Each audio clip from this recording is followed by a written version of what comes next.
So ayan mga kadrama-rama, alam ko pong inaabangan nyo po no, yung next na mangyayari dito sa Mailonggo Girl, dahil alam naman po natin mga kadrama na itong si Tata ay napalayas nga po dahil nga po sa pagpapanggap niya na bilang si Venus, kasi nga po nung mga panahon na yun si Venus ay umalis na nga po at nakipagwalay na nga po talaga dito kay Francis, kaya napilitan na lang din talaga itong si Francis at saka yung kanyang mga magulang ni Venus at talagang magpanggap itong si Tata dito.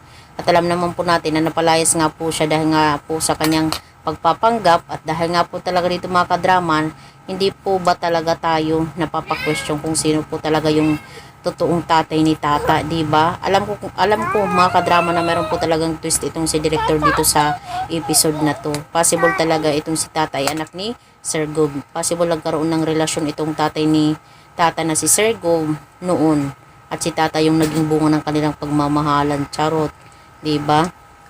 Kaya dahil nga po talaga dito, pag nalaman yun talaga ni Sir Gob na meron siyang anak, sobrang happy po niya kasi wala po talaga siyang anak dito sa nanay ni Francis.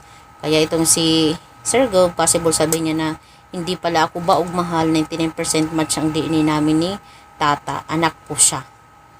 Diba? Siyempre, pag sinabi yun talaga ni Sir Gob dito sa kanyang asawa, maghagalit talaga yun kasi talagang masasaktan siya na niloko siya ni Sir Gob noon. Diba?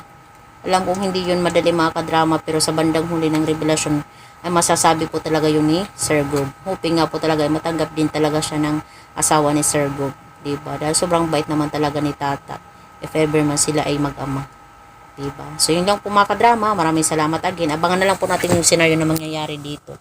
Maraming salamat. Don't forget to please like, share, and subscribe my channel para sa susunod na videos. Ma-update ko po kayo mga kadrama. Thank you so much for watching. Thank you for supporting my channel. Bye!